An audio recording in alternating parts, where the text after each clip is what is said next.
ನಮಸ್ತೆ ರೈತರ ಮಿತ್ರರೇ, ನಾನು ಸಂದೀಪ್ BSc ತೋಟಗಾರಿಕೆ. ನಮ್ಮದು ಧರ್ಮಪುರ ಹಿರಿಯೂರು ತಾಲೂಕಿಂದ. ನಮ್ಮ ಕಡೆ ಎಲ್ಲ ಭಾಳ ನೀರಿನಲ್ಲಿ ಉಪ್ಪಿನಾಂಶ ಇದೆ. ಆದರೆ ರೈತರು 3,000, 4,000, 5,000ವರೆಗೂ ಔಷಧಿ ತಂದು ಹೊಡಿತಾರೆ. ಆದರೆ ರಿಸಲ್ಟ್ ಬರ್ತಾ ಇರಲ್ಲ. ಭಾಳ ಕಾಸ್ಟ್ಲಿ ಔಷಧಿ ಹೊಡೆದು ರಿಸಲ್ಟ್ ಬರಲ್ಲ. ಯಾಕಂದರೆ ನೀರಿನಲ್ಲೇ ಲವಣಾಂಶಗಳು ಜಾಸ್ತಿ ಇದ್ದಾಗ ಏನಾಗುತ್ತೆ, ನಾವು ಹಾಕೋ ಕೆಮಿಕಲ್ಗಳು ರಿಯಾಕ್ಷನ್ ಆಗುತ್ತೆ.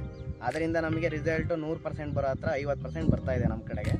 ಅದನ್ನು ಕರೆಕ್ಷನ್ ಮಾಡೋಕ್ಕಂತಲೇ ಕೆಲವೊಂದು ಔಷಧಿಗಳು ಇದ್ದಾವೆ ನೋಡಿರಿ. ಇವು ಗಮ್ಮು ಮತ್ತು pH ಬ್ಯಾಲೆನ್ಸರ್ ಅಂತ ಬಿಟ್ಟಿದ್ದಾರೆ ರಾಮಿಸೈಡ್ ಕಂಪ್ನಿಯಿಂದ, ಆಗ್ರೋವೇಟ್ ಪ್ಲಸ್ ಅಂತ.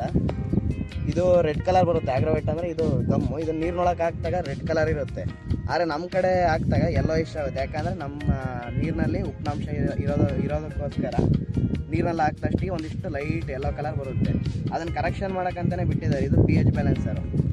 ನಮ್ಮ ಔಷಧಿಗಳು ನಾವು ವರ್ಕ್ ಆಗಬೇಕಂದ್ರೆ ನೀರಿನ pH ಬಂದು 5.5 to 6.5 ಇಷ್ಟಿದ್ರೆ ನಮ್ಮದು ಔಷಧಿ ಹೊಡೆಯೋದು ಪಕ್ಕಾ ಕೆಲಸ ಆಗುತ್ತೆ. ಆದರೆ ನಮ್ಮ ಕಡೆ ಉಪ್ಪಿನಾಂಶ ಇರೋದ್ರಿಂದ ಅರ್ಧಕ್ಕರ್ಧ ಅಷ್ಟೇ ಕೆಲಸ ಆಗ್ತಿದೆ. ಇದನ್ನು ಕೆಲಸ ಜಾಸ್ತಿ ಮಾಡೋಕ್ಕೋಸ್ಕರನೇ ಇದನ್ನು ಯೂಸ್ ಮಾಡಿ. ರಾಮಿಸೈಡ್ ಆಗ್ರೋವೇಟ್ ಪ್ಲಸ್ ಅಂತ.